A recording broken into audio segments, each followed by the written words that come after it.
Hello, everyone, and welcome to Sonic Comic Chaos. I'm your host, Silver1. Joining me, as always, my co-host, IanWaffles. Ian, say hi. Hello. And we are here. We're back. We're adorned in our finest shadow onesies. Yes. To continue on in the Archie Sonic saga. That joke is not going to date this episode at all. Actually, here's the thing. That joke's already dated because wasn't that like a week ago? Time has no True. meaning to And me anymore. nobody would have known what you're talking about. They've just been like, yeah, like Sonic onesies, but it's Shadow. That's what he meant. But now you've dated it by pointing out that there's a relevant topic we could be discussing. They all know what I'm discussing talking about. What are we talking about today?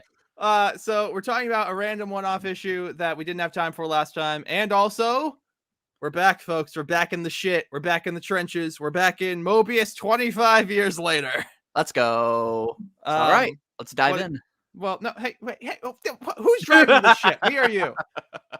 Before we get into it, we of course must return to Ian and Ace read your comments from the Blue Wind 5733 on that last episode, the last episode that was put out at the time of this recording, the Lost Archie Sonic story, which, by the way, why did you all like that so much? Because it was good clickbait, dude. I guess. It wasn't even a lie. It wasn't a lie, though. But anyway, from the Blue Wind 5733, man, this really makes me sad. I really miss the Freedom Fighters and the feel, the Sad Am style of Sonic's world. Well, blame Ian. He was the one who brought it to my attention and forced me to bring it to your attention. You would have lived blissfully ignorant of it otherwise. True. I wish Sega would reconsider using these characters more, not to knock IDW, but those characters almost feel like replacements, not good ones. Don't get me wrong, I love Tangle, Whisper, and Surge. Surge, not Scourge, different characters. But the OG Sad, I mean, they're really not, but regardless, they didn't, I'm editorializing this commentary, did not say any of this, but the OG Sad crew had a lot of charm that the current comic characters just don't have, in my opinion. Hope to see them return one day. Yeah, no, blame Ian. It's his fault. He made us all sad. It's a good day. From Blue Bellis Forever on the Sonic Adventure adaptation, I think Chaos was in the Black Emerald because the flashbacks to the Dreamcast version of SA1, the lighting makes the Master Emerald look black. So the Archie staff probably thought it was a different emerald. But in the DX... I like this idea. I think that would be very funny. Yeah, but in the DX port, the lighting is shit, and it just looks like it usually does. Also, SA2 literally can't happen because the floating island's in another dimension, so Rouge can't steal the Master Emerald, so that's very funny. Maybe it happens after issue 87, but before Sonic Super Special 14. And also, my favorite Sonic game is Sonic Advance 3. That's a good one. Wait, I'm sorry. The floating island was where? Oh, you poor lad. Not only was Knuckles green, but his Nazi relative came in and he was like, hey, you want to know what'd be really funny? And he shot a giant fuck-off laser at Angel Island while Knuckles' mom was getting married. And it literally teleported everyone in Angel Island to an alternate dimension. And while Knuckles is being green fighting the copy clone of Tails by Mammoth Mogul, they're all just in an alternate dimension until the alternate timeline dimension, not from this one, of Lara Sue shows up. And she's like, bro, what the fuck's happening? And then Knuckles goes, I fixed it. So anyway, the Black Emerald idea, that's pretty funny. I hope that's the case. Again, anything that was the result of the poor Archie crew just having no idea what was happening is not funny for them, but funny for us. And then from J Real 3, making the comic closer to the games feels so limited. And yeah, I'd agree. I mean, we went over this pretty thoroughly in our last Sonic Prime discussion. But I think part of the fun of Archie and part of the fun of just adaptations is being able to take elements from the source material and kind of like mix and match them and do new spins on them. Yeah. And so the fact that the comic nowadays is just like, hey, the games, but like not, or like the games, but like, you know, except for the things we can't use. Yeah. By the way, has Sage shown up in IDW yet? No, and she probably never will. But if it's in the game universe, no. But if it's don't you know me, Ian? If it's in the game universe, presumably she should be there, right? You would think, but no. But like, anyway, like, but like the whole, like the fun of like Archie Sonic, right? Is like we have Metal Sonic 3. We have Shard, right? Who's like a combination of like the rivals, like Metal Sonic 3.0, but he's also like this new thing. Like it's like on Twitter, I saw someone make a comparison a while back that I've made for years now, comparing like Archie Sonic to like what Ultimate Spider-Man is to the mainline Spider-Man comics. Because Ultimate Spider-Man was like a new, fresh interpretation, and in a lot of ways was similar, but in a lot of ways took like did new interesting twists. Like the symbiote has a completely different origin, and the Spider-Woman in that is basically a combination of Spider-Woman and Scarlet Spider. And like there's a lot of really cool stuff that is able to result from them like taking ideas and like mixing and matching and making new things from them. And yeah, it is just unfortunate that, you know, the comics doing that, and again, seemingly any future cartoons will not be able to do that. Absolutely. No, like I always say, like, you know, obviously it would be cool to have Archie Sonic back or like the Freedom Fighters or whatever. But one, they would almost 99.9% be ruined. And two, it is just a miracle that we had them for as long as we did. Like 24 years is nothing to. I mean, I think what maybe it was even 26. I forget how long we had Archie Sonic, but even up to 93 to 2017. Yeah. So that would be 24. Yeah, so even up to reboot, we still had unique ideas and stuff. So I think like it is a miracle we had these characters for as long as we did. That is nothing to sneeze at, you know. Yeah, that's literally most of Sonic's entire life. So, sure. You know, it's sad that they're gone, but we really genuinely did have them for a long time, and I think it's good to savor that stuff. So yeah, but without any further ado or don't, let's hop into Archie Sonic the Hedgehog number 165 and see what's good. Yes. All right.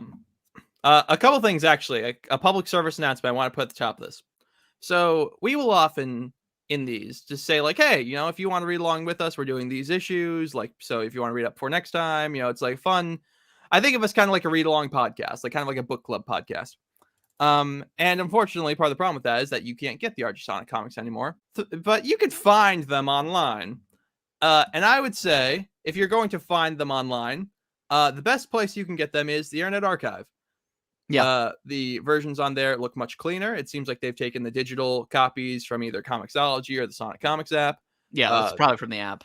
The ads are removed, which I mean, here's the thing: in some instances, the ads add an extra layer of enjoyment. But if you're purely trying to experience the Archie Sonic story, like that's a bonus. And also, it has all the fucking pages. Oh yeah, because you were getting screwed over. It happened again later on in this. Thankfully, because I had read it, I was more familiar with the story. I was able to like pick up on it. But you were like, don't you fucking lie to me. Yeah.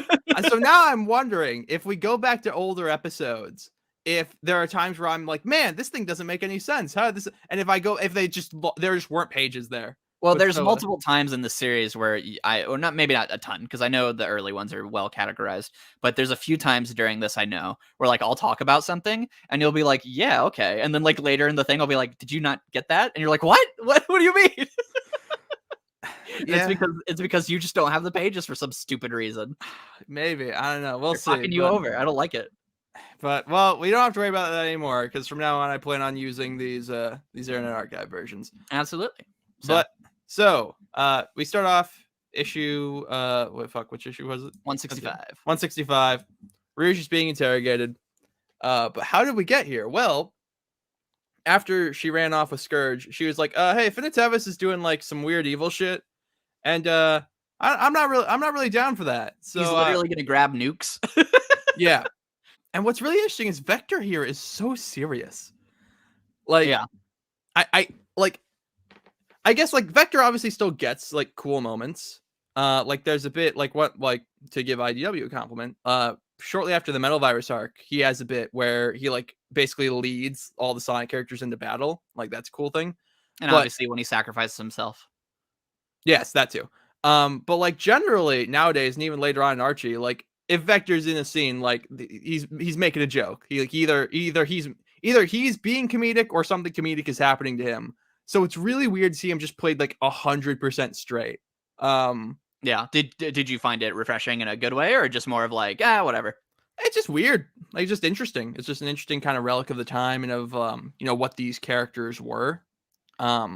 Yeah, where they were kind of allowed to. I don't know if you feel this, but obviously the first two issues were very like comedic, and then the Darkest Storm was very like plot, and so it was a lot of just like a spectacle. But this is obviously I think one of the first issues where they're just kind of characters, there's kind of people. And one of the things I just really love about Preboot, and I don't know if maybe you felt this way or it didn't come across, but I just really like how, particularly with the art, the characters are just allowed to have like so many different expressions and like emotions that make them just feel like, yeah, there's people, because like Vector's here and he's doing like his little serious thing, but then he's got his little moment where he's like innocent, she says, and he's got like just this tiny little smirk and he's got his little paper up and it's just like, yeah, like it just seems like it's not that Vector, it's like, oh, Vector's not goofy anymore. It's just like, no, he's doing his fucking job and he's having a good time, Yeah. It's it's interesting, if nothing else. Like, although I will say, Ian, I don't know if Vector is capable of having a tiny little smirk with his giant horrible crocodile mouth. That's how tiny it is. You can't even tell. But yeah, so anyway, oh yeah, I guess on the corner it's pointing up. Anyway, regardless, See, but you didn't also, see it. my point simply being, so they're investigating, and she's like, hey, well, like, hey, I've never done anything wrong. Like, you don't know that I've done anything wrong. And they're like, actually, we do. So we find out that Fiona like spilled the beans on Rouge, that Fiona had been, involved in some criminal activities with Rouge, usually getting screwed over by Rouge in the past. Yeah. And what I love is Mighty goes, we really appreciate this. Everything will be confidential. And then Vector goes, yeah, Fiona told us everything about the criminal shit you did. It's like, I don't think you know what confidential means. It's confidential to everyone who's not the suspect, I guess. I guess. Arguably the By most the way, important isn't that actually a thing they'll that like they do in like police investigations, where not like oh, like we're gonna keep coming, but like they can use that information and be like, yeah, this person told us, whether it was like a lie or not, to get them to give info or whatever. Well, I would expect the Chaotix to be better than that. Nah, they're cool. They're corrupt assholes. No, I'm kidding. But yeah, no, I also like that Ray. I like that Ray's helping out, and he's just got his little tongue out. He's like, "Yeah, tell me notes about your horrible life, Fiona." Ian, I'm not gonna let slide that you just talked over my hilarious joke. Oh, say it again. Rewind. ACAB, all Chaotix are bad. You forgot to add badass at the end, but it's okay. Sure, whatever. Anyway, point being, so yeah, they're like, Rouge, you done some fucked up shit, and she's like, look, man, he was doing some weird shit. He went into the grapes. There was a corpse. There were multiple. He went to the grapes. There were corpses in the grapes. That's what, dude. It's straight up. She goes like, half of them were already dead. Dr. Finitevis rescued what was left of the Destructix. So is this just Flynn's way of going like, characters I don't want to use again? They were not so fortunate. Like, is that what's happening here? Or the thing. So all the Destructix are there. I think what she's referring to are the spider guys, because remember they like teamed up with like Nagus. I see. And they all got killed. So. Fair enough. So okay. Along with, like, you can see like a bunch of other Mobians, like more echidnas and stuff. Yeah. Their eyes look horrifying. Yeah, that sucks to suck. Literally in this case. And then, but yeah, in my notes I wrote, oh hey, look, it's Isaac. Because we get the bit that you talked about in a previous episode where they go like, yeah, that robot was crazy. He was guarding a corpse. Anyway, and again, this is the one. This is so there's the two things that I think Flynn just kind of tosses aside that I don't enjoy, which is M and not Isaac. Isaac can be crazy, that's fine, but I really would have preferred if the professor guy was still alive, because I just think that's just so fascinating, and it really does make that arc where they go to the missile silo even less like valuable. So yeah, that's one thing where I'm like, I don't know, Flynn, I feel like you could have kept that around. I get that on the one hand. On the other hand, it's like, I mean, if Flynn didn't have an idea of and I guess you can make the argument that there's a difference between like not having an idea for it and just like leaving well enough alone, and not having an idea for it and like actively going in and going, fuck this. Exactly, and actively being like, it didn't mean anything, fuck you. So fair enough, I guess. But so yeah, so she's like, anyway, now I'm here. Please help me. Those guys are crazy. I mean, and by the way, I do like that the missiles are relevant. I think that's cool. Yes. That she like to sabotage them. It's like, yeah, there's like a bunch of nukes down there. I got rid of those bad boys. So there you go. But yeah, so then Sonic and Fiona are kind of walking away, and we get the first of many instances in the next few issues where they just didn't know who the fuck was talking. Yes, I don't know why this happened. Because you can go over it. So Sonic and Fiona are talking, and Sonic goes like, or Fiona, I'm sorry, I can't imagine why I would have gotten that confused. Goes like, you forgave the bunny and the others for mistaking Scourge for you, right? And then Sonic goes, yeah, it's no big deal. Everything worked out. Why? Everything worked out. Why? The problem is Sonic's line is being said by Fiona, and Fiona's line is being said by Sonic. Yeah, somehow they fucked that up. They fixed it in like the volumes, I think, but it's just very funny. I don't know how they messed it up. And they do that. Yeah, they did. They also had one of those in Darkest Storm for some reason. Yeah. Well, let's return to our favorite segment. Ace goes to his long box. They fixed it in the volume. All right, this would be volume 1, Darkest Storm, right? All right. Yeah. Oh, yeah. Yeah, sure enough, they fixed it. Yeah, there's also a typo at the end of Darkest Storm that they fixed, where in the original they're like, yeah, like we can do anything, and then Sonic is like, yeah, who's up for Chuck's? Like, let's go get some food at Uncle Chuck's. But instead he says, what's up for Chuck's? And it's like, Sonic, that's not how people talk, and they fixed that. So yeah. Well, I think it's also interesting though is that in this panel, it's not like all the speech bubbles are flipped. These two at the top are flipped, but then Fiona's at the bottom is still right. It's just, I don't know, man. Yeah, it's weird. I don't know how they fucked it up, but whatever. But anyway, then Tails, this issue is not a great one for Tails. So we find out that Sleuth Doggy Dog, the goat, he did. Look at him. But he's got Tails at gunpoint. He's grabbing his tails to keep him from doing something. Well, he uses his tails to fight and fly. Okay, yeah, but he's also like Jesus in this. I feel like he should be able to do something. With what god powers? Just kick him or something. I don't know. Kick him in his shins, his doggy dog shins. Couldn't you guys I feel like Tails could do like a high kick to that gun. Again, I don't know. I'm Monday morning quarterbacking him. I'm fully aware, but just like this is the most pitiful we've seen Tails like in a hot minute. But so they're like, that's what happens when you get captured by the coolest character ever.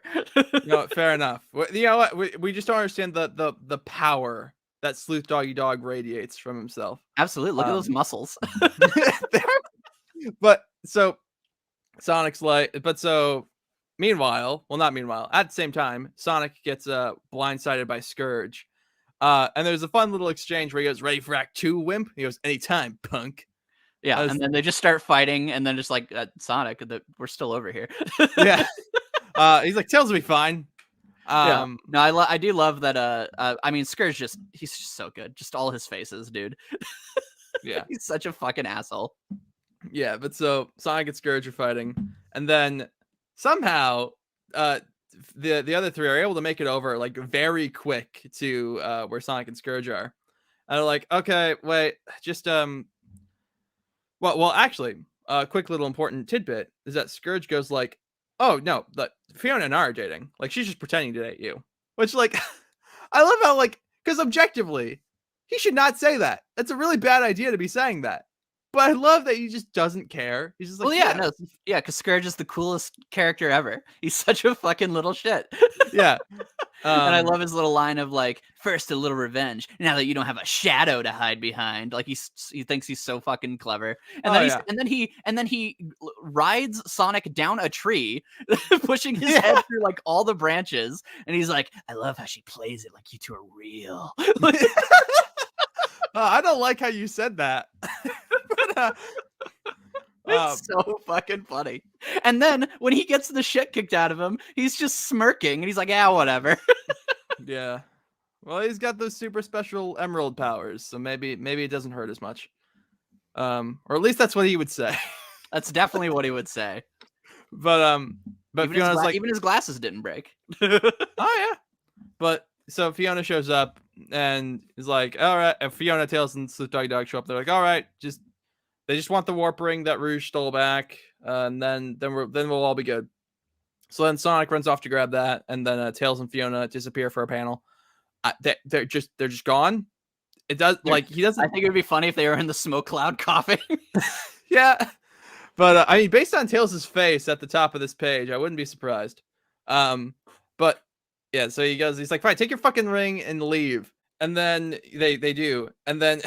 Gosh, just look at the power of Sleuth Doggy Dog. Just like the folded arms, like the give me your fucking ring, you little twerp. Yeah, hand it over, bitch. Like he's so good. He radiates just like pure badassery. Like if this was like he's the dog, but he's like the dog. Like I love him. I love Sleuth Doggy Dog, and he's hanging out with Scourge, the coolest hog. It all works out. He's the DOG dog, but he's also the DAWG dog. What? I forgot how to spell DAWG. God damn it, Ian. But and then Fiona's like, hey, if by any chance he happened to say anything, I just want you to know it wasn't true. Which I feel like is just a little suspicious. I don't know. But and then there's a really weird look between Sonic and Tails. where he goes like, nah, we're good. Let's go back to Knothole. What is this look meant to be implying? Well, Tails heard all of it, which was Sleuth being like, bro, like, you're fucking dating Scourge. You're like 2-timing Sonic. Like, you're not even a good guy. And so he's walking away because she's like, it's not real. And he's like, is it though? I hope not. And Sonic's just like, I mean, it's cool, Fiona. It's not a big fucking deal. Like, I don't care. So why is he looking at Tails so like that? Is he just like... No, they're both looking at Fiona. Oh, they're both looking at Fiona. Okay. Yeah, okay. Sonic, whatever you told it was a lie, and then they're both looking, and it's cool, Fiona. Okay. So. I thought they were looking at each other. No. Yeah, it's supposed to be they're both looking at her. So fair enough. Anyway, so then back in the interrogation room, Rouge makes a hilarious face. So Vector and Knuckles leave, and then Julie Sue kicks the chair out from under Rouge, and Rouge makes like a face. Like, I mean, like... the art's just real good the whole issue. Oh sure, but she looks like a fucking Muppet. Like, but she's like, okay, so this is weird. So Julie Sue goes like, hey, I know you wanna fuck Knuckles, but like you don't get to. He's mine. Have Rouge and Knuckles? You would know better than I would, but like I genuinely cannot remember them like sharing a panel like throughout this entire book. Like, am I insane? If you remember during the home arc, she's like, hey Knuckles, you want to ride to go like fight bad guys or whatever? And Julie Sue's like, bro, he's like hurt, he can't do it, like he doesn't have powers. And she's like, oh, it'll be fun. And he's like, oh, you do that for me, Rouge? And she's like, yeah. So like this has been a thing. I remember that. That was a while ago. Yeah. So Flynn's like calling back to that basically. Fair enough. But so but she's like, look, but so then Rouge is like, look, man, if you guys are so in love and you've got like the soul touch or whatever, then you shouldn't have anything to worry about, right? And then Julie Sue goes, let me go, you bitch. Yeah, bat, remember it. Yeah, she almost says bitch. We all know what she was gonna say, which I think is very funny. Well, and it's just another like thing of like they could never do anything like this. Like let's remind you what you just said. There is a scene where Rouge the Bat from Sonic the Hedgehog is like, bro, I will fuck Knuckles and you will like it. And she's like, I will fucking kill you, bitch. And then she's like, Bat, get out of here, slut. And then she leaves. That's what happened in this scene. Yeah. Remember that big controversy when Silver said, oh crap, a while back? It's like, guys. Anyway. I mean, also, literally, like, you heard the line. I love how she plays it like you two are real. Like, the way Scourge says that is like, bro, I'm fucking your bitch. Like Yeah.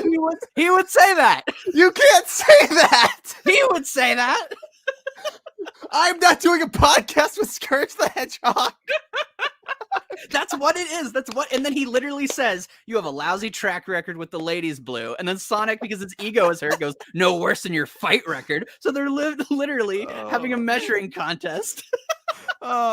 This comic is... Look, here's the thing, though. The reason I bring all this up is that this is what is so funny, like, about these older comics, is like Scourge swears, by the way. Like, later he's going to say, like, fuck. And so, like, it's just so funny that, like, Flynn really leaned into the idea of these are like weird teenagers who really just be, and then like Amy like calls like Fiona out being like her bodysuit was stupid anyway, so she's like slut shaming her, like oh no, like there's just and like Sonic calls Tails a spaz at one point. Like there's just a bunch of stuff in these older issues that are just so funny, like in hindsight of like, what am I reading? You know? Well, and I just think it's funny that people, they say like when Flynn came along, right? Like he fixed it. But I just think it's funny that he kept all the weird shit. Yeah. Well, but that's the thing is that it's like he kept all the weird shit in the sense that like they act like people. They act like weird teenagers. Like, yeah, like well, and they like make mistakes or they like they just like say things out of pocket. Yeah.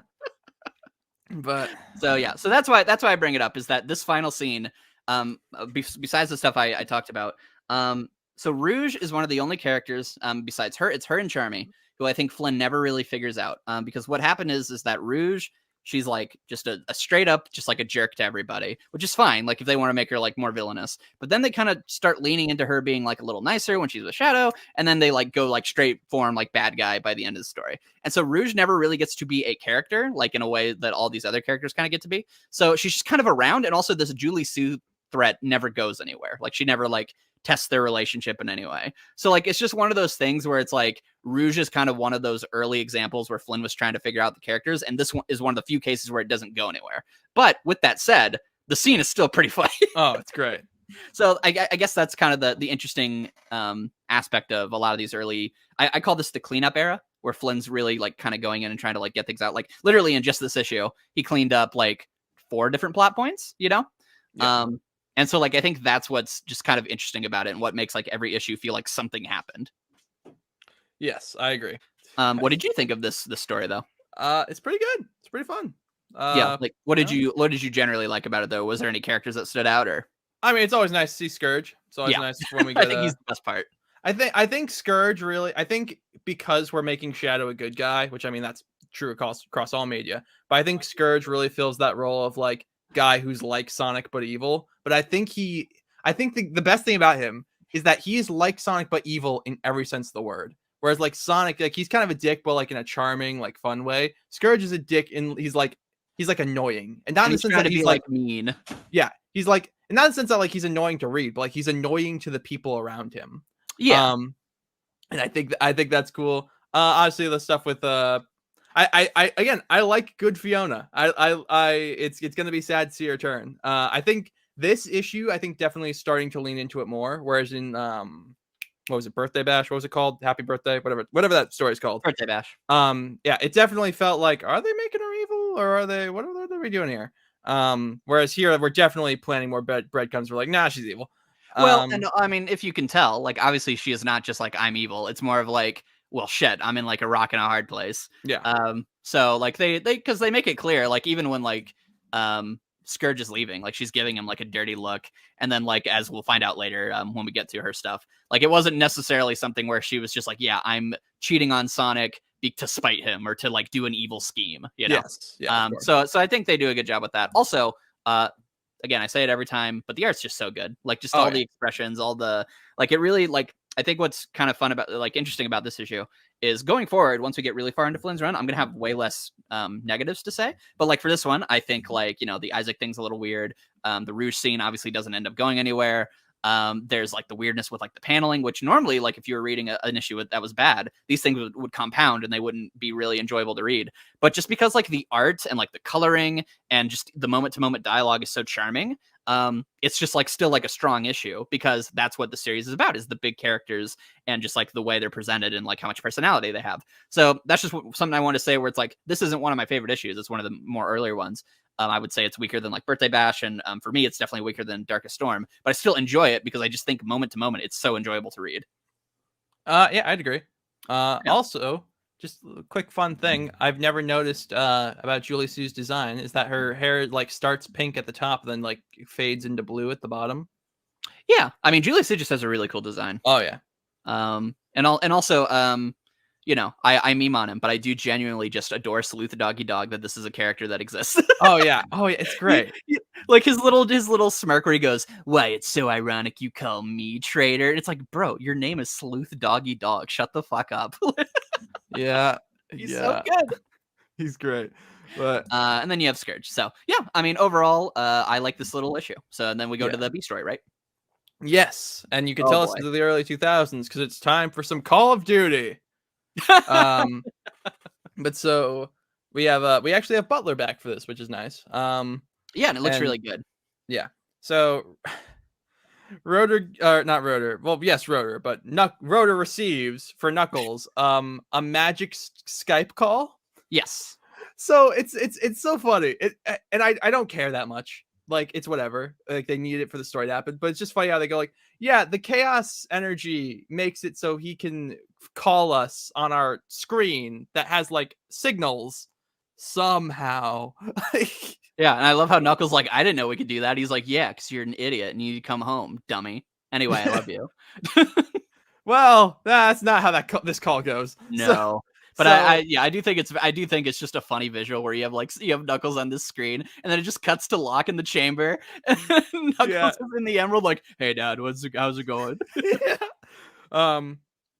But so and that basically is like, you need to come back home, like we need you here to guard the Master Emerald. Knuckles is like, I'm doing shit. Like I don't have time to come home. A lot of war.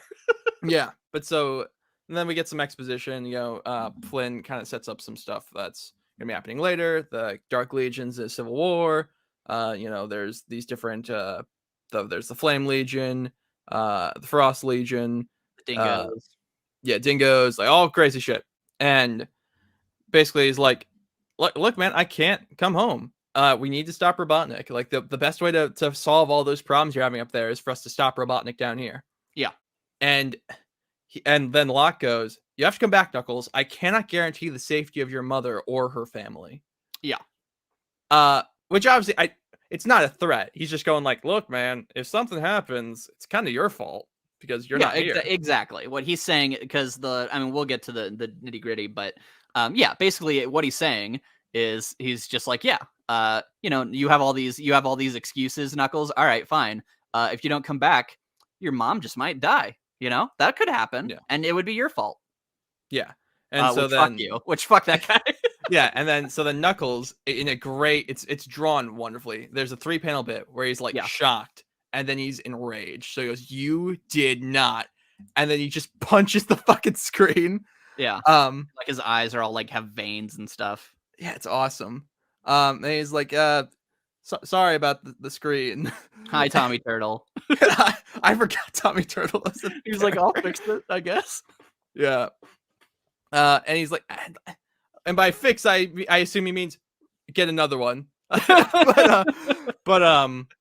So then Tails is like, hey man, you're doing good. Like, take it easy. And Knuckles is like, thanks, man. I'm gonna go. Well, I like the way he explains it, where he's like, you've made the planet your island to protect. Your dad will see that way, or see that one day, which is really good because obviously Tails, like you said, he doesn't really get to be like shine in the first half. So I like that in this story he kind of gets to be like a nice little like beacon of hope.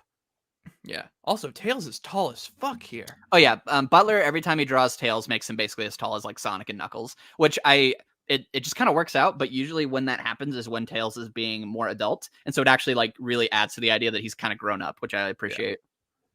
That's fair. But speaking of grown-up Tails, fuck, where's the issue? Speaking of grown-up Tails, or are we done with Locke and Knuckles? I mean, do we have anything else to say? That was a perfect segue. Well, I was gonna say, what did you think of it? Did you like it? It's good. Yeah. Because the thing that I think sticks out about it to me, and again, just kind of comparing it to even Reboot and IDW, is like this is some really like heavy stuff of like Locke is very clearly being written in this like subtly abusive way, in the sense of like he's like the way he talks to Knuckles is this way of like Knuckles will say like what about this, and Locke's just like no, not that, or that's incorrect, and he's just kind of dismissing everything about how Knuckles feels. And then Knuckles, and like even like the art, like you have the shot of him on the giant screen, and then Knuckles is like really small, and so it just keeps portraying this idea of like Knuckles, fucking just do your job. Like he's not seeing Knuckles as his kid, but meanwhile Knuckles, what I think I really like is that even when he tells Locke no, he's like, well, the reason I'm not going to do this is because of what you taught me. Like you taught me like this and this and this, and like I'm trying to do like this is what you would like should want me to do. This is what you taught me to do. I'm going to help everybody. And then I like that. Knuckles gave his dad like a salient point, and what does Locke do? Well, he has to have control. So instead, what happens is he basically he threatens him, basically, or, in a sense, he basically again flips all of the problems back on Knuckles of like this will be your fault if you don't do anything, and then in the end he cuts off communication. So. And obviously you wouldn't know this, but I think it's fine to explain this now. This is the last time they ever talk. Really? Yeah. So this scene, like it would be Enerjack arc doesn't happen for a while, so I think it's important to bring it up now. Obviously we know something bad happens to Locke, but this is their last conversation. The last thing Locke ever said to Knuckles was basically a threat and trying to basically control his son. And once his son finally like has said, I had enough, Locke never tries to contact him again because he's fucking butthurt and he feels like he's lost control. And in the end, he never gets to apologize and he dies. Whoa. That's whoa. So pretty heavy stuff. Yeah. And I just think like again, I've never had these types of relationships. Like I don't have a relationship like this to compare it to. But from my uninformed where I'm standing, I think that feeling of Locke being like this abusive parent really does come through in the story, and I just think that's pretty incredible, and I want to give Flynn all the props in the world for that because he really did a good job portraying it. Well, I think even the subtle, like I didn't even really get it until I was talking through it because my thing is like, what is he threatening the mom? Like, no, he's not. What he's saying is like he's arguably doing something worse. Yeah, he's not saying like I'm gonna hurt your mom. He's saying like if you're not here and something happens to your mom, well, it's on it's you. your fault. Like how basically like well how dare you like be doing your own shit? Like you need to be doing my shit. Well, and also he Knuckles points out he's like oh like the reason you need my help, right, is that our people are in danger, and he goes, well, no, the reason I need you here is so you can do what I should already be doing, so that I can go look for our like 16 grandpas and and so it's not even like Knuckles, I need you here because like it's it's out of my control, which he could argue, and he could make that argument, and he could have a conversation with Knuckles about, but instead he frames it as just like, because like Knuckles is like, oh obviously you have to watch our people, and he's like, well, no. He's like, what do you mean no? He's like, well, I have to fucking look for the Brotherhood. It's like, what do you mean? So it's just, and it's and I think what's good too is that the comic has made it clear that the Chaotix and Knuckles are very integral to protecting like Knothole. Like obviously they were watching everything while Sonic was gone. They helped during the first attack where Eggman was going to attack like 3 different people or like 3 different locations, and so they helped there. They're constantly like in the background doing stuff, obviously, and then during the Darkest Storm, which we just saw, like they are fighting this entire army, making sure nobody dies. So it's just one of those things where the comic has done a good job of portraying why Knuckles should be here, like just logically, and then emotionally it makes sense because obviously his fucking dad is trying to gaslight him. So it's just, I don't know, like it's just a really. Like you have obviously the first half of this issue, which is like leaning into like the comedic, like these guys talk like teenagers and they're saying some pretty crazy shit. And then you get to this side and it's like, oh wow, we're really exploring like this abusive father-son dynamic, and it's really compelling, and it's just really enjoyable. So yeah, I really love it. Well, I agree. But half an hour in, let's get to the main event. All right. That was not. I really like Knuckles. Sorry. No, that was not a dig at you. It's just like there's so much to talk about with like every issue. Like it's wild. But yeah, Archie, Sonic the Hedgehog, number 166. Mobius 25 years later, the once and future kings. Quick, so okay. You all may remember the ending of 25 years later broke me for lack of a better term. And I like this story. I guess just cards on the table at the beginning. Spoiler alert. I liked these 2 issues. Yeah. I think they're really good. And I think that what they do is they are pretty wholly unrelated in a lot of ways, not in all ways, but like, I think that is made no clearer by the fact that what is the opening like monologue, the opening like summary. Okay, so King Sonic the Hedgehog ventured back in time and closed the temporal wounds, saving all of existence. But while he may have saved his past, he found that his future had been irrevocably changed. None of that fucking happened at the end of 25 years later. Sonic went in the tube, looked fucking goofy for a second, and then they cut back in time to them going like, man, isn't the future stupid? That's pretty wacky, bro. I mean, that is what he allegedly was trying to do, which is go back in time and fix the future. Yes, that's what he was trying to do. But then he went. Yeah, but if you recall, Ian, Knuckles and Rotor both went, hey, some shit's being fucked up. What's happening here? Yeah, and implying that it was not clearly working. It didn't work. But apparently it worked. Apparently everything was fine. Apparently he went through and did what he was trying to do. Now but in doing so, he just accidentally fucked shit up. And so we see. Well, I guess I'll let you explain this. What do we see when we open up the comic here, Ian? The first thing we see is Maria. With angel wings, as people are bowing down to her in the middle of a futuristic city, as Cyber Knuckles with his robot eye has a thing that says the Chaotix are watching. So, what happened? Yeah. We should clarify: a statue of Maria, not the real Maria, but that would be cool. Yeah, so it's a very cool statue. Yeah, so shit's wild, and also interesting. This story is called Tempest Fugit, or however you would say that. Sounds like a magic spell. Well, that's because it's Latin, and apparently it's Latin. In Latin, it means time flies. There you go. Cool. Okay, I think that's interesting. But so Tails is like, some shit's fucked up here. And so he goes to see Knuckles. And what I love is, so we go to Knuckles and Lara Sue is using her chaos powers to do vague chaos things. And there's a cute moment with her and Knuckles where she's like, look at all the cool shit I can do. And then Tails just has walls of text explaining what he's been up to. And what I love is, it doesn't feel like obviously, like, I noticed it, and like it's noticeable that he's like giving exposition. But what I love is it fits so well because Tails wasn't fucking in 25 years later. So yeah, so what you're saying is, I mean, this is how they usually tell you in writing to do exposition, is kind of do it in a way that like makes sense in universe and or is just, you know, engaging. So it kind of makes sense to like backfill Tails as a character by giving his opinion on what happened. Yes, but also I just think it's so funny that because Penders couldn't give less of a shit about like what future Tails was doing, Flynn is just able to go like, yeah, sure, he made a machine that kept his family from being overwritten. Why not? Like, which, you know, Chad dad moment. Oh yeah, I don't know. Future Tails is great. I like him. And I like that everyone calls him Miles. Yes, that is good. By the way, I thought this was what you were going to mention when you said Tails, which is that the first shot we see of him, whenever he's talking to Lara Sue and Knuckles, he just looks high. Knuckles, it's been a long time. They do that again in 30 years later too. Do you remember that panel? I do. I don't know why they keep doing that with future Tails. He's just old, man. He's just, you know, sometimes he's gotta smoke a doobie or whatever they call it.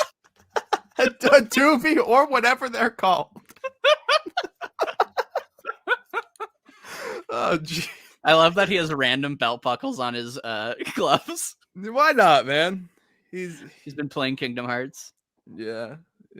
But I do wonder if this design influenced the Boom Tails at all, or if they just had similar ideas of like, well, or if they just had similar ideas like he's an inventor, right? So he'll have like some belts and some goggles. Oh, absolutely. Yeah. Like, yeah. But so, by the way, how do you feel about these future designs in like Yardley style? I like them. Yeah, I like them too. Also, since this will probably never come up again because, you know what? We'll bring it up later. It has one moment later, so we'll keep going. Go ahead. Okay. Basically, it's like Knuckles, like, we got to fix things. Like oh yeah, did we mention Shadow's king? Shadow's king. He married Sally and now he's king and shit's whack. And so he's like, that shouldn't be the way things are. Like, we both know, like I had my machine, you were next to the time, whatever. Like, we both know. I know you never shipped Salado. All right, you were Sonally the whole way. All right, like don't give me this bullshit. Yeah, but so he's like, we need to fix this, and Knuckles is like, get the fuck out of my house. His face really sells that too. Yeah. Yeah, but so, and I love Tails' face on the next page where he's like, well, that went well. And Lara Sue is like, hey, you know what? Let's go. I heard everything that happened. Let's go save the world. Yeah. But then we cut to who else but King Shadow, who he's kind of weird. That he's evil. Well, okay. First of all, there's clearly some editorializing because there are bubbles with completely different font types than other bubbles. Uh-huh. So I just think that's weird. He also has a line. So basically, when we first see him, he's torturing Rotor because he's like, I need you to tell me, what is he asking him? Is he asking him where, was he asking about Sonic? What is he wanting to know? God damn it. Oh, I think he's probably, yeah. I mean, it's probably just like he needs to find Sonic because he's like the last of the Resistance or whatever, right? Yeah. But so he's torturing Rotor. He's like, all right, well, you'll break, whenever. And so he goes out and he's talking to Leonda. These Echidna ladies all bleed together for me. They're all Kryptonians. Yeah. Right? But so he's like, he's just like, man, I fucking love torturing people. It's awesome. And she's like, me too. We should date. There's a fun panel where Leonda's just like cracking up. And he has the line where he goes, I did, where he goes, thank Kobar. He designed it for me once I caught him. And Rotor, once I caught him and Rotor conspiring in the other timeline. And Shadow goes, I did. I thanked him 47 times about the head and shoulders. It was a true pleasure. Just murder that guy. what is that? What is that? I mean, it means he killed him, but like, what is that a saying? I have no idea, but I just think it's very funny that he kept count. Like, a count of what? What did he do to him? I don't I don't know. understand. He definitely murdered him, I think. It definitely murdered. Was it like a firing squad murder? It was. It doesn't matter. Point simply being, Shadow's weird here. And actually, I think this is as good a time as any to bring this up. Shadow for me is the one thing I don't dislike. Shadow here. He has a really cool moment later on. And I think overall he just serves as a good villain for this. Yeah. But I said on Twitter a while back, and I maintain this, that when you have a long running series, canon is basically whatever you make of it. Like, because things are always going to get retconned, whatever anyway. So like a prime example of this is I've heard a lot of people say that like for them, the ending of Batman is Batman Beyond. Regardless of like whatever happens, it's all leading there. And so for me, I think it would have been cool. And Marvel has done some things before. There's a famous comic called like the Last Fantastic Four story, where it's like, again, obviously it's not, but the whole point of it is like, well, we're never going to end this, so like we'll give it an ending. And I think this comic, and subsequently 30 years later, could have been that for this comic, where it's like, oh hey, well, you know what, it's all building here, like, and obviously it's pretty thoroughly laid out. This is an alternate timeline, but yes, again, this isn't our Shadow. Yes. But again, like, with the whole like cans what you make of it mindset, it would be nice if there was like if you could go like, all right, well, it got canceled at 247, but hey, if you just jumped to 25 years later, you see like, oh, it all worked out for him. Shadow is the one thing that makes it so like I can't really do that. To where I can't go like, oh well, it all worked out for him. See this? Because it's like, well, I don't want Shadow to be like this. Well, the thing that I think it's because I agree with you this idea. The way I've always enjoyed it is that obviously with 30 years later, it has Sonic and Sally being like a parent or parents or whatever, and they just act exactly like Sonic and Sally. So to me, like it's less about being like actually what happens to them, and just more of if they were to be a husband and wife and have kids, this is how they would act. And like that's enjoyable to see. But I definitely understand where you're saying, where it's like it would be cool if it was like a definitive alternate timeline.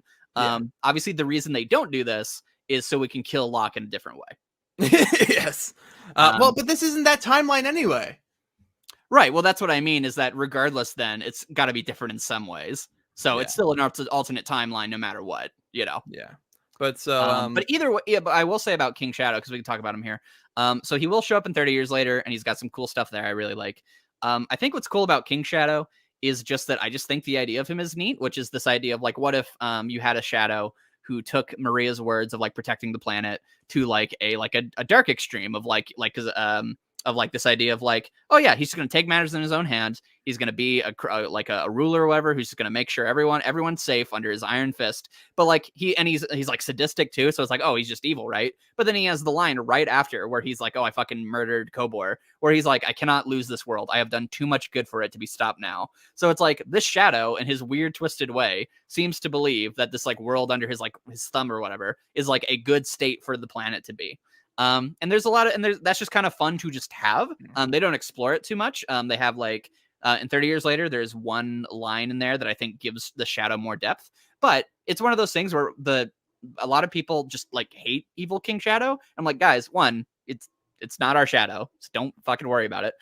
And two, like I think like visually what it has and like the things with it are just interesting and cool. So like I really have no problems with him, other than my major problem with this two-parter, which we will get when we finish it.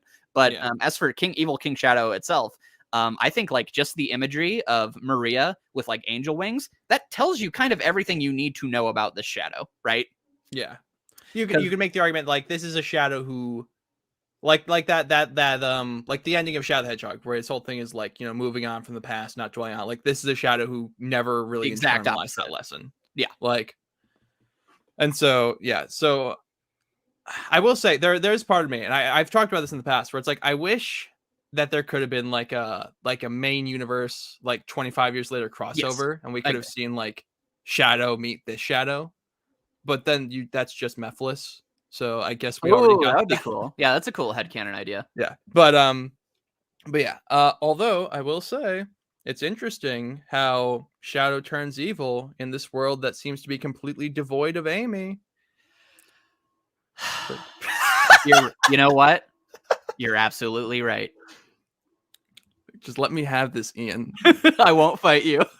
We're a long ways away from Treasure Team Tango. But anyway, so yeah, they're like, well, we gotta go track down. They say basically they're like, oh yeah, Larsu's running around with Tails. They're looking for Sonic, and Shadow's like, all right, well, dispatch Knuckles, go deal with them, which is weird, I guess. Okay, I'm gonna go out on a limb here. Maybe this was the plan. The plan was Knuckles is gonna bring Sonic to me. Knuckles is obviously going to betray me because it's his daughter there. And then Sonic's gonna show up and I'm gonna get to beat him up. Like in some way, Shadow wants to fight Sonic again. And so even though he knows Knuckles is going to betray him, he's like, it doesn't matter because he's just gonna bring Sonic to me and then I'll win.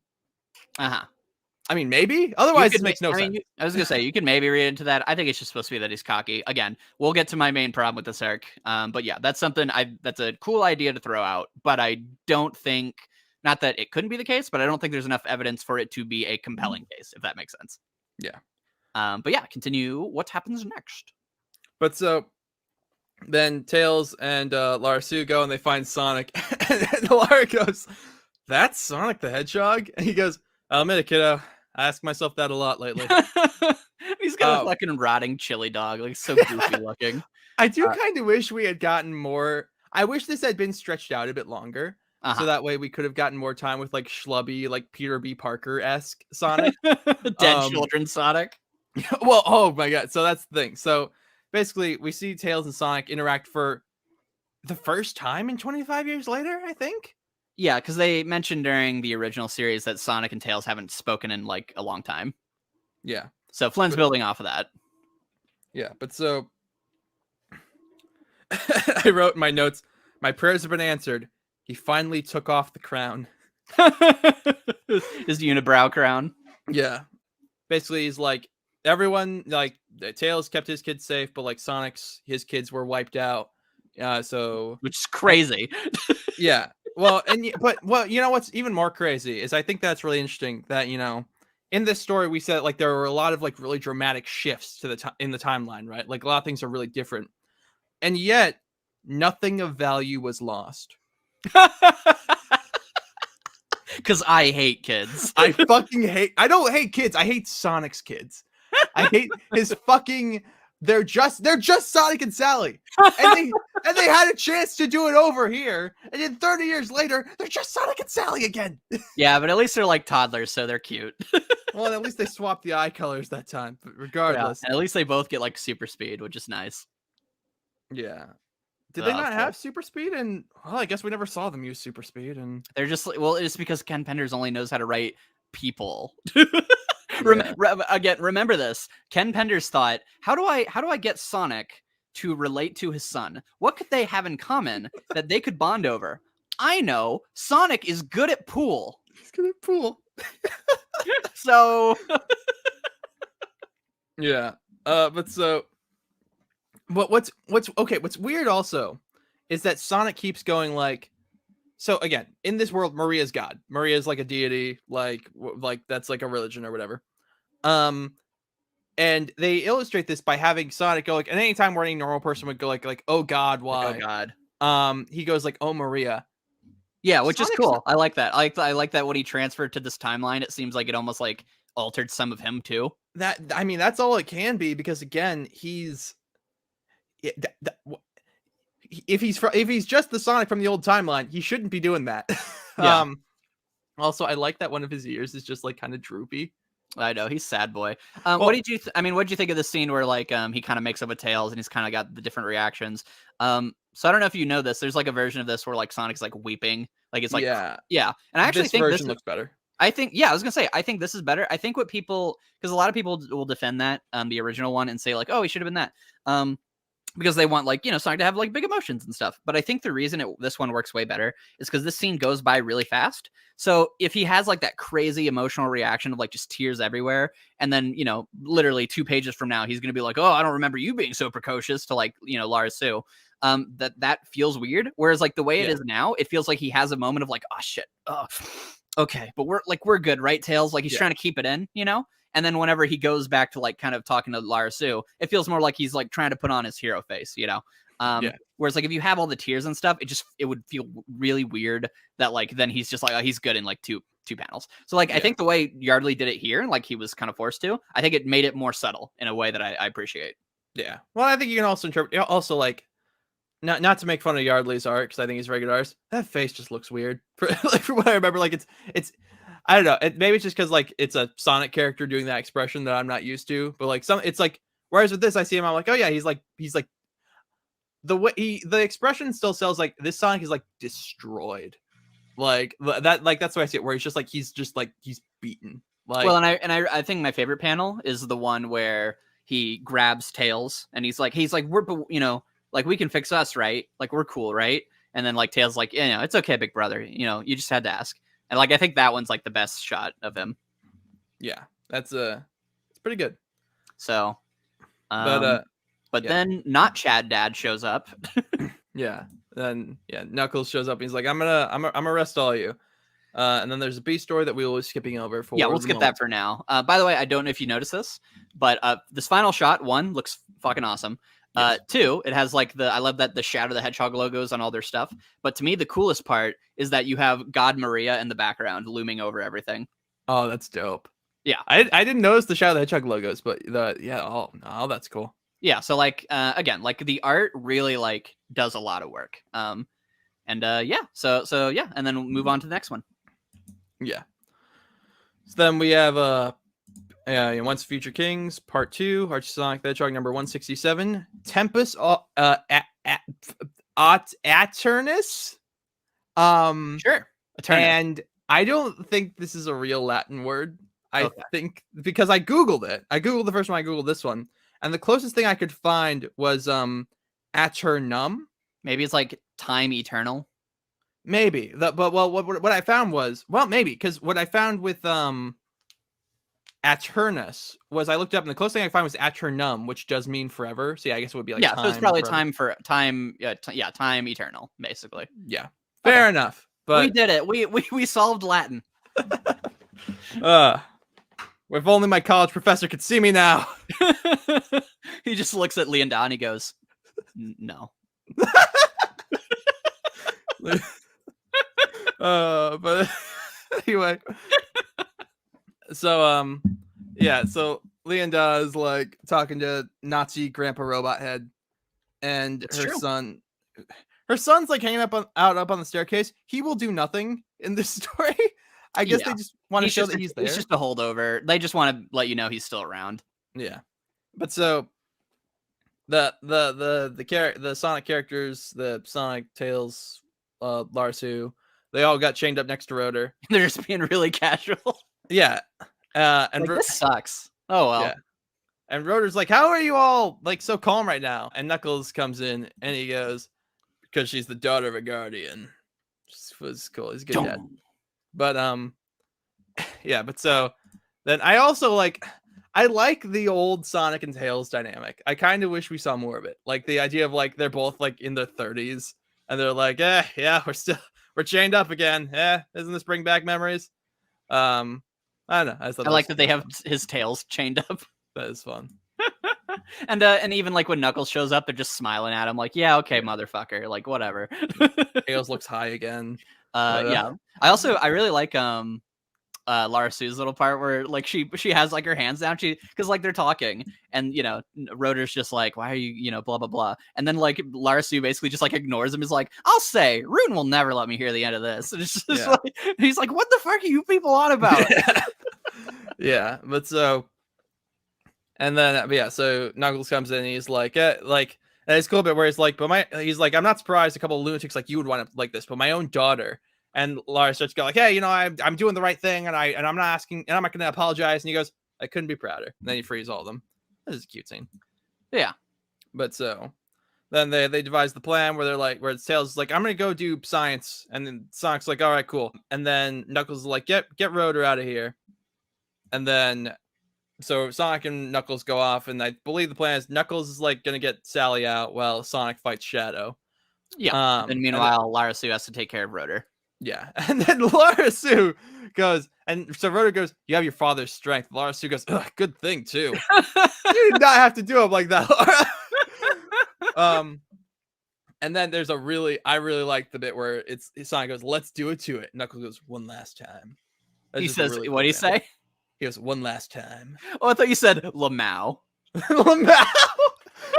No, no. But yeah, it's really cool.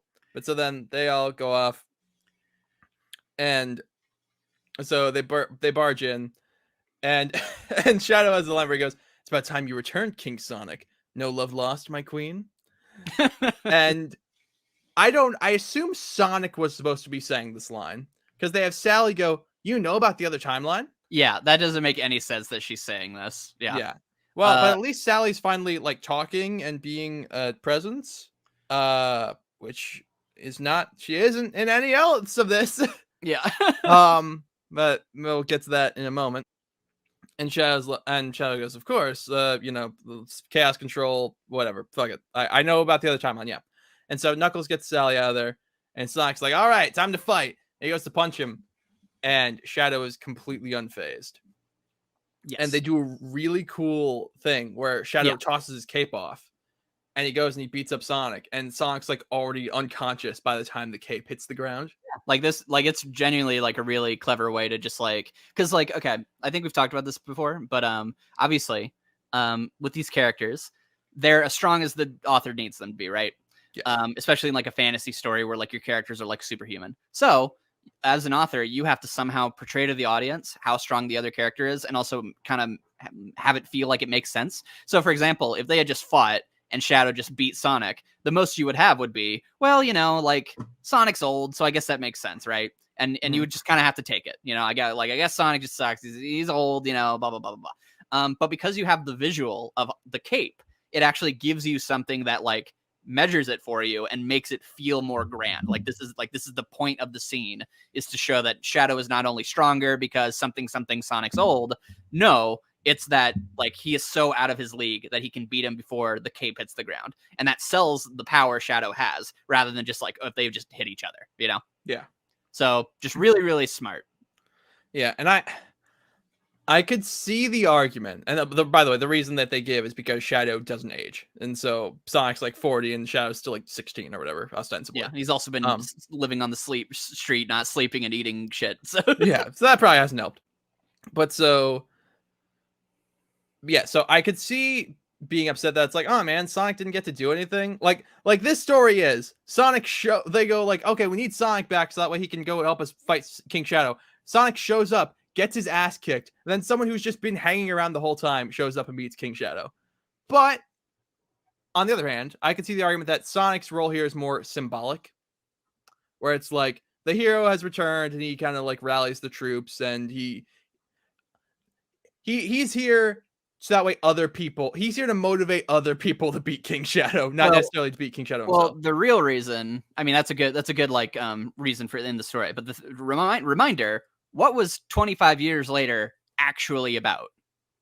It was about Knuckles passing on the mantle of Guardian to Lara Sue, who was supposed to be the main character of that story, but obviously it's Pender, so he didn't really focus on her much. So this is actually supposed to be the end of that story, which is that Lara Sue is the next Guardian, and so she ends up saving the day because she is supposed to be the next generation of heroes.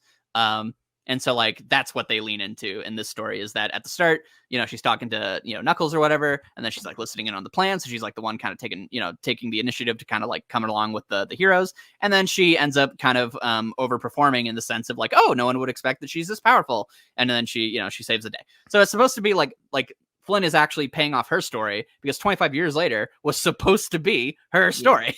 Yes. So in that sense, I think it's pretty one. She just looks really cool. Like I really love the moment of like, you're strong or whatever, but I control power of chaos, and she just grabs her glasses, join the club, and it's like she's got like her glowy fist or whatever. And the way she wins is like fun, where she actually takes a bullet through the chest and then she just tanks it and then takes him out. Yeah. Oh my god, I've never noticed that. That's hardcore. Yeah, and then she like it's like steaming after the fact. So like it's not even just like, oh, she just like overpowers him with like super duper powers. Like no, she just gets in there and then like a fucking champ, she just takes a bullet and she goes, bam, fuck you. So and yeah, so there you go. So it's just kind of supposed to be Lara Sue's kind of end of her story in like a big action setting, you know. And then like it even ends with like, you know, Knuckles being like, oh, I'm so proud of you. And they get a cute little panel. So that's what I like about this fight.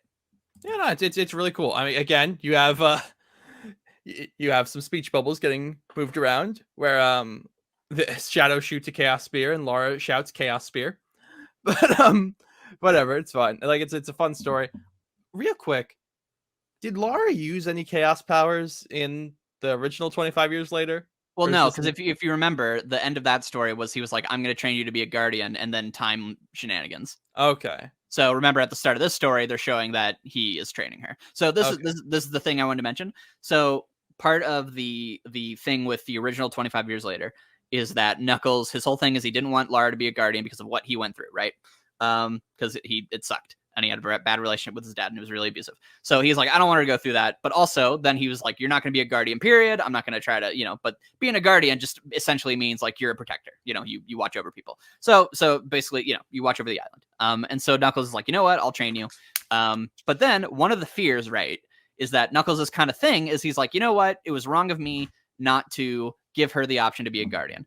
Now, the cynical way you could look at that, and it is Pender's, so it could be up in the air, but, you know, he never got around to it, is does this mean, therefore, that Knuckles will bring back the bad traditions of raising a guardian, like being out of their life, you know, all these, like, you know, mysteries and things, or would he go on to train her in the way that he, in like treating her in the kind way he had, which is that Knuckles is home for his family, he's willing to talk to his daughter and like cooperate, which obviously contrasts his relation with Locke. So this story cements that, yes, Knuckles, because he remembers the old timelines. This is the same Knuckles.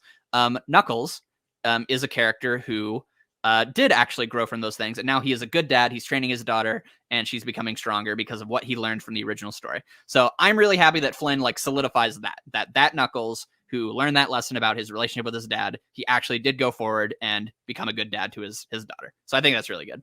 Yeah. Yeah, no, man. I cannot the Chaos Spear through the chest is just fucking dope. I cannot get over that. But yeah, and also again, the fight's just really cool. The effect of like the chaos prison she puts him in. Yeah, it's like fire.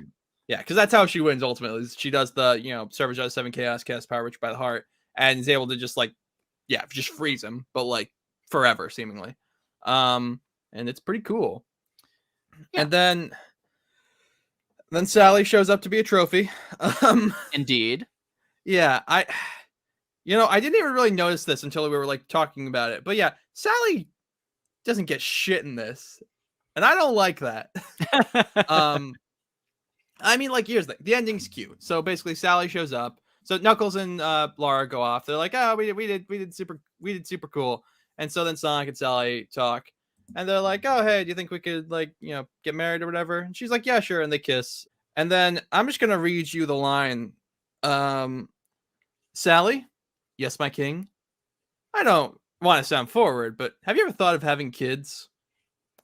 I don't want to know what they did on that couch after this story ended. And I don't want to know who heard it because the windows are open. Yeah, it sure is. By the way, so I've seen people be like, "Wow, Sonic being a bit of a weirdo." Guys, one, look at her body language, and two, the first thing she literally says is, "Hey, want to just literally be my king?" So she says, "Hey, want to get married?" And then he says, "Hey, you down to bang?" So yeah. So there, I don't want any of this like, "Wow, Sonic, you really jumped ahead." She literally the first thing she said is, "Let's get married." So yeah, I know. But it is very funny. So all right. So this now we can get to my biggest problem with this two-parter. All right. I like this two-parter. However, it is very rushed. Yes. I feel like all the scenes that are here are good, but the scenes that aren't here are what make it rushed, if that makes sense. So like the scene of like Sonic and Tails and stuff and like the alley, that's a good scene. Or like this scene, like this is cute or whatever. Or like the fight with like Lara Sue and Shadow, like that's good. And the art's fantastic, obviously. So like it's adding like a lot of emotions to the characters, and that's filling in a lot of the blanks, I would say. But the actual writing of the story is just main scene, right? and it doesn't flow in the sense of like this story doesn't really feel like a story. It feels like one of the few stories that feels like a checklist. But not in like a cynical way, but just in like the structure of it, you know? Like it feels like we had to like we're gonna do the future story. We gave you all the scenes you wanted. Those scenes were done well, but like I wouldn't really come back to this to read it as a story. It's something to where when I'm rereading Preboot, I go, oh yeah, like 25 years later, all right, this will be a good time. You read it, and then you move on, you know? Yeah. Well, So I and don't know that's how the you thing. feel. Well, similarly, again, like I said, like there's a lot of like old shitty Sonic. Like what like there would have been it would be nice to see some more stuff with him. Like, or hey, so how does Sally feel about the whole situation? Like again, we know Yeah. like okay, she's married to Shadow. Yeah. And I don't know if they say it here. No, they say they say it here, but they elaborate on it more on 30 years later that like basically she married him to like temper him. So Yeah, that basically basically he was gonna fucking kill everybody, and she was like, all right, like you just want to control everything, right? Like marry me, that'll like cause people to like stop fighting. And then like while she was in charge, she was like bringing food to people and like trying to like basically like ease the rule, which is very Sally. Like she would sacrifice her happiness for people, which I think makes sense. And so it's like, okay, like show some of that. Like show like how is Sally like tempering this? Yeah. Like how is just let Sally be a character, please. Yeah, exactly. And the reason we can't do this, by the way, mind you, is because we have to have a 1, 2, 3, 4, 5, 6, 7, 8, 9, 10, 11 pages to a Groundhog's Day joke.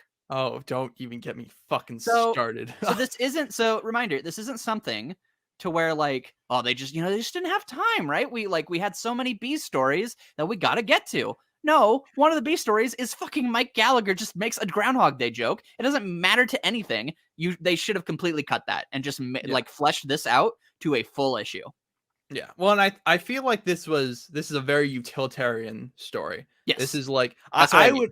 I would be curious if either Flynn was made to do this, He was, or Flynn basically like asked like, hey, I'm tying up all these loose ends. Like, could I have like a couple issues to wrap up 25 years later? Well, here's the thing. Obviously, he was interested in doing that anyway because he does it with everything. But it was a thing that when he came on, they said, you have to wrap up 25 years later.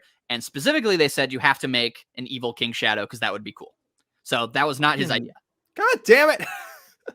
But yeah, so it's just like, it feels like, again, it's a very utilitarian story of like, okay, we're just putting a cap on that story. So like you get 2 issues, but make it work, Flynn. And I mean, to his credit, he did. It's a good story. Yeah, I was gonna say, to his credit, he did make it work. It's just not outrageously good like all his other stuff. And while 30 years later is pretty damn good. Oh yeah. There are things in that I feel like, let me put it this way. I feel like we unfortunately didn't get like all the stuff we could have gotten out of like future Sonic. Yes. And I think that's unfortunate. Yeah, I agree. But what is here is pretty good. Yeah, it's pretty I mean, I guess I'll put it this way. What would you rather read? This 2-parter or anything in IDW? Ian, don't insult me with that. All right, fine. question. I'll give you a harder one. Okay. How does this 2-parter stack up to a lot of Reboot? I would say it's better than like the baseline of Reboot, but not as good as the peaks of Reboot. Yes, absolutely. And I would say there's some normal issues of Reboot that are better. But I think like for example, I would rather read these 2 issues than like the back half of the World Collide arc, not the Universe stuff. Universe is like almost always better than this. I would say, besides like maybe like a few of the Universe stories that are like whatever. But like them, how like there's that back half where all we're doing is just kind of going to place to place to place and grabbing emeralds. That whole issue that's just recap and all that stuff. I would much rather read this. Yes. So I agree. yeah, and are we actually going to talk about the Groundhog Day joke, or did I sum it up? Oh, of course. No. We're gonna fucking talk. I had to read it. We're gonna talk about it. We're gonna. So, which you want to do, that one first or the Knuckles one? The Groundhog Day one, because I'm already on that page, and then we can end on a real story. All right. All right. So it starts, and seemingly this was something they were doing for the 15th anniversary because they're like, hey, it's Sonic's birthday. Let's do a birthday story. So, and they actually tie it in. So this is canon, seemingly, to the main book because they're like, hey, Sonic's actual birthday celebration was ruined by Scourge, so we're gonna have another one for him in Knothole.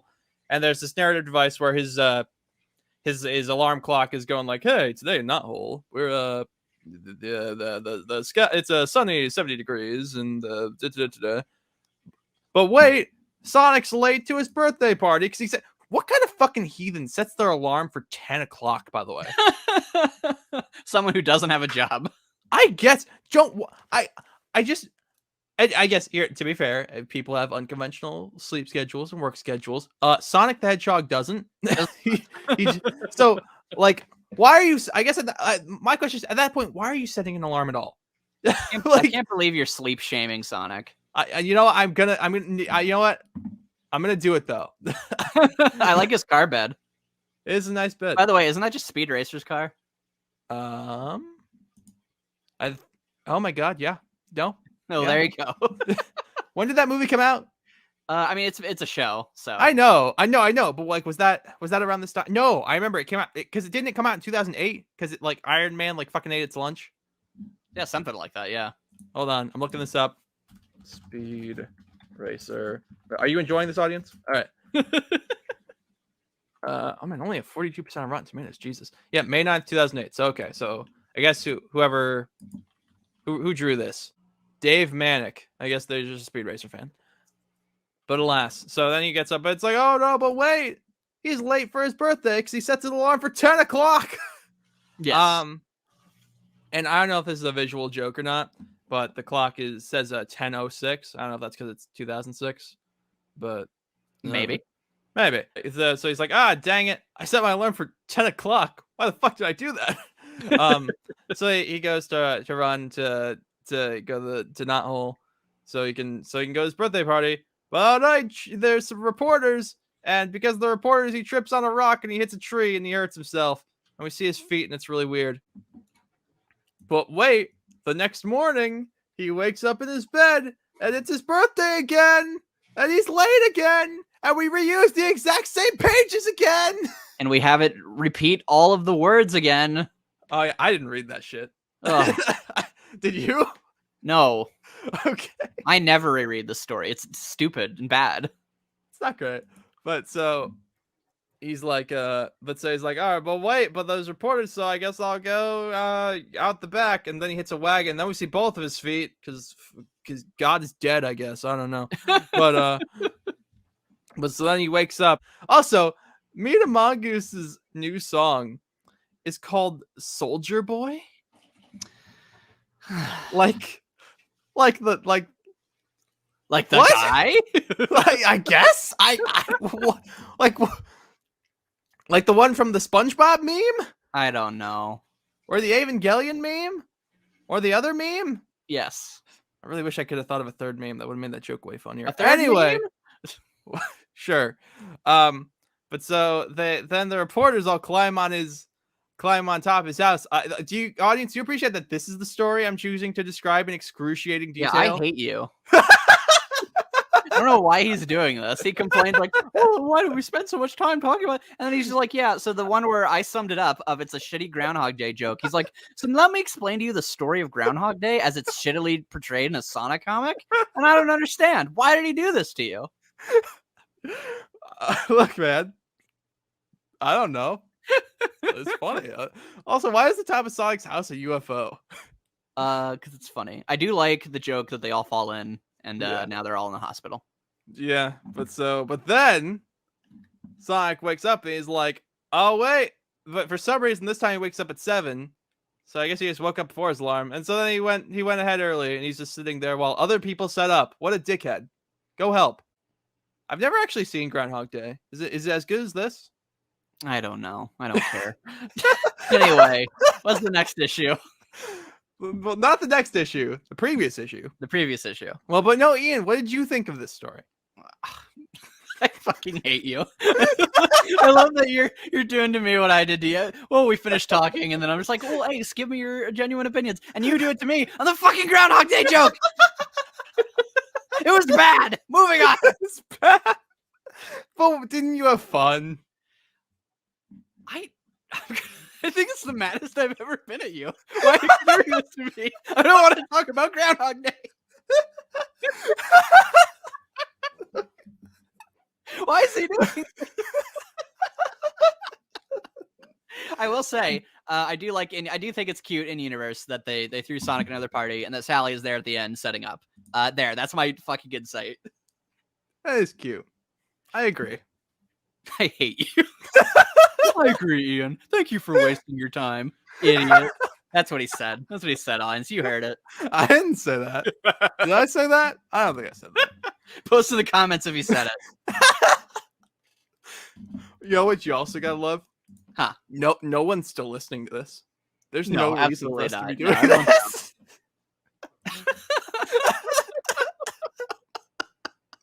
What broke up Sonic Comic Chaos? I think it was the Groundhog Day. It wasn't Pregnant Tales. Yo, no, that's what this is. This is payback for fucking Pregnant Tales. I could have lived a long, happy life. I didn't notice it when I read the story. You pointed it out to me. That's what this is payback for. Okay. What's the final story? Okay. The final story is the Chaotix connection, which is clearly just an old story that they dug out of a drawer. And we're like, hey, Flynn, could you punch this up for us? He does his hardest. He sure tries. It's fine. It's drawn by Jay Axer, so it's pretty to look at. If nothing else. The paneling's pretty bad throughout a lot of it.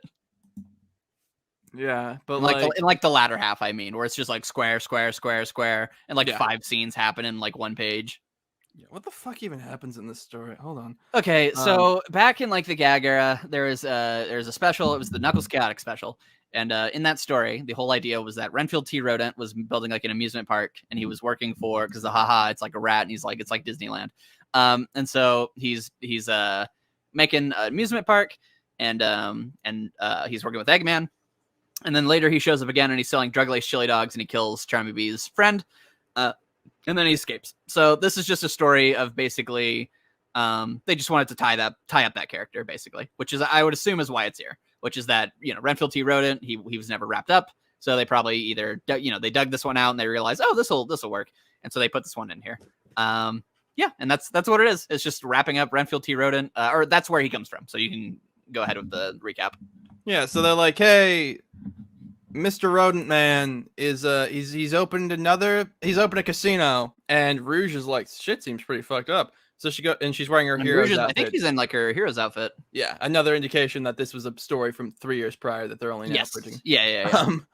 And so so they're like, hey, let's go check some shit out.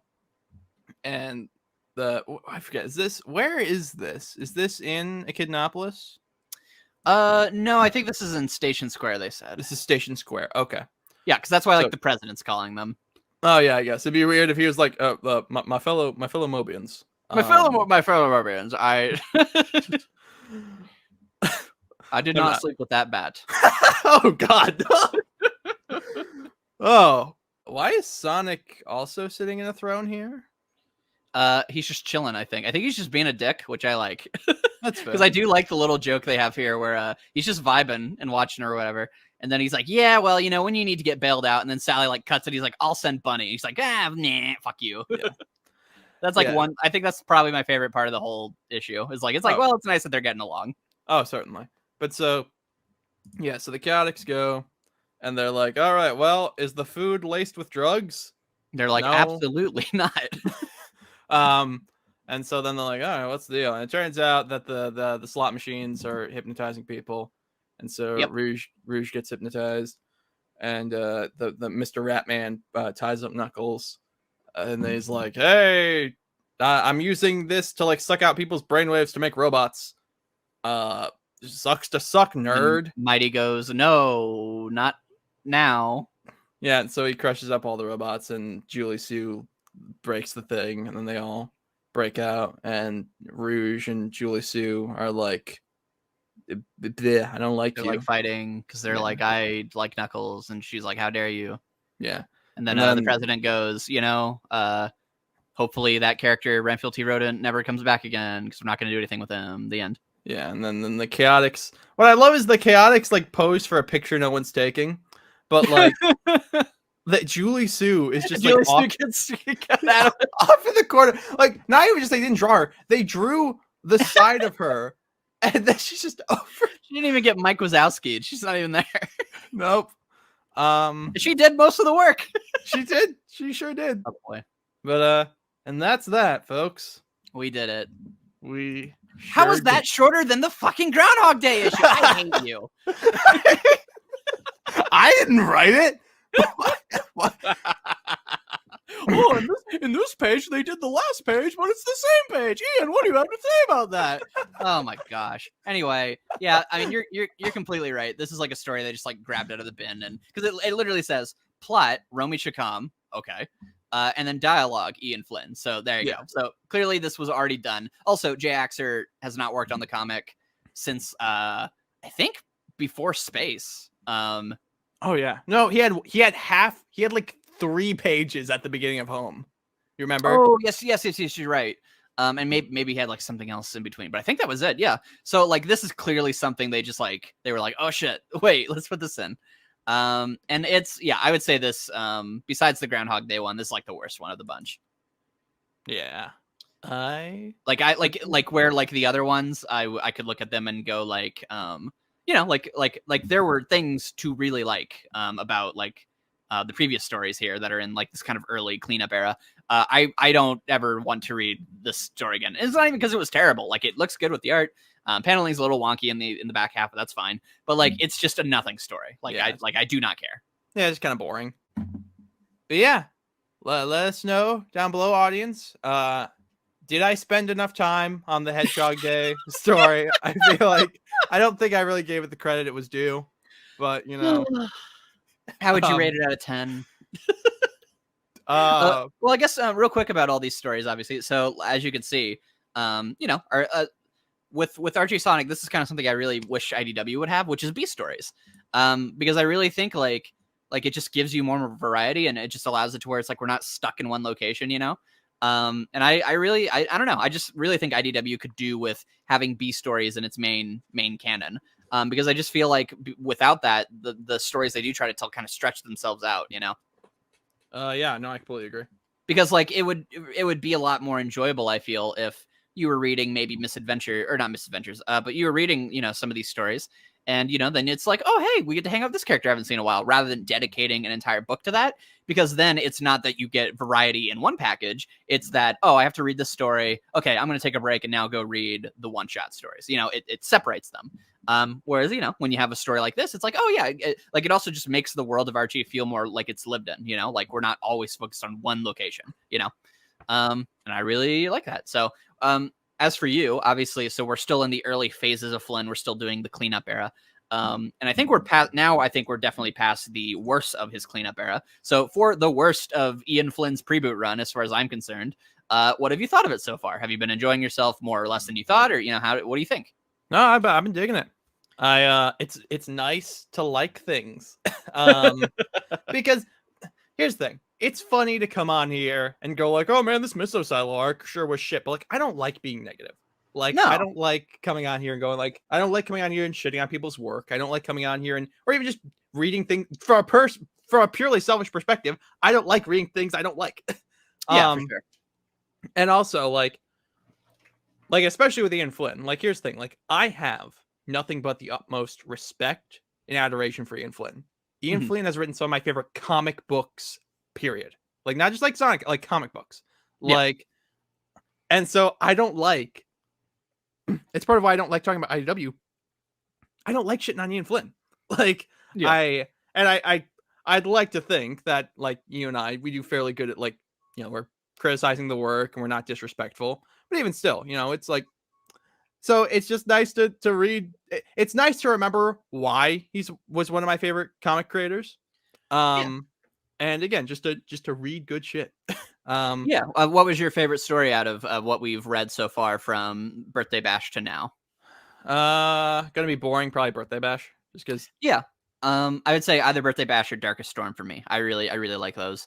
Dude, Darkest Storm is too much, man. That's okay. It's not for everyone. It's a fine wine, and you did not taste it beforehand. But actually, no, I'm looking at it right now, and we have nothing but bangers going forward. So, Yeah. next time, Next time, should we? I think we should read 4 issues, because we have the 2-parter.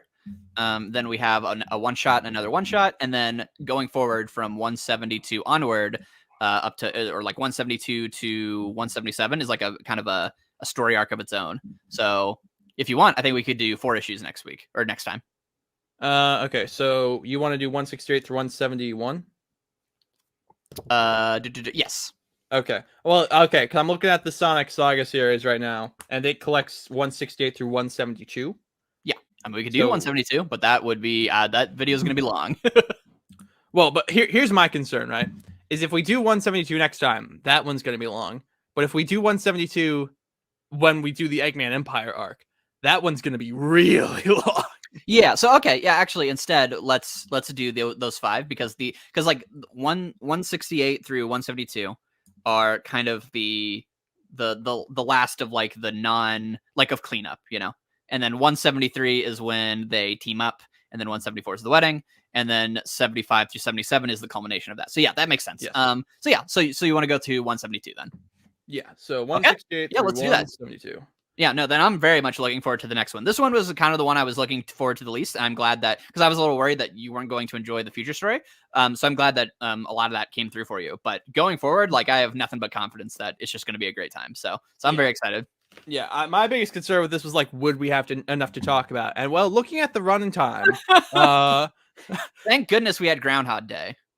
Or like I don't know. You remember that you wanted to tag 30 years later onto this too. I did. I'm a bad person. But all right, everyone. Until next time, Ian, plug your shit. Yeah, I'm IanWaffles. You can find me on Twitter and YouTube by the same name. On Low Art's channel, LOWART, you can find more Archie Sonic content. We're literally going to be releasing a Archie Shadow video. It should actually be out by the time you're watching this, and an Archie Scourge video. Or, I mean, there's only one Scourge, so well, I guess there's IDW Scourge, but let's not talk about that. Anyway, yeah, Scourge's video is coming out, and there's also going to be a Fiona Fox video. So just a lot of things to look forward to. So yeah, thanks for having me as usual, the Silver Ace. Thanks for putting up with all my antics and talking to me about Sonic. I love hanging out with you. Yeah, of course. You can find me on here on YouTube here. The show should be on Spotify. I said that in the last episode. The episode isn't up yet. I haven't done any work to do that. Oh no. You can also find me on Twitter at StorySo1. You can just find my inane ramblings. I wrote like an essay about Spider-Man movies the other day. I've also started a campaign, #MadamWeb4 Secret Wars. Because you know what? If I'm going to have to deal with a bunch of fucking nerds screaming in the theater when Tom Hardy, with a second gooey Tom Hardy shoved up his ass, shows up in Secret Wars, I should get to cheer when Dakota Johnson wearing a red blindfold shows up in Secret Wars. I don't think that's too much to ask. No one's still listening to this. Thanks for watching, guys. Thanks for watching. Bye. Bye.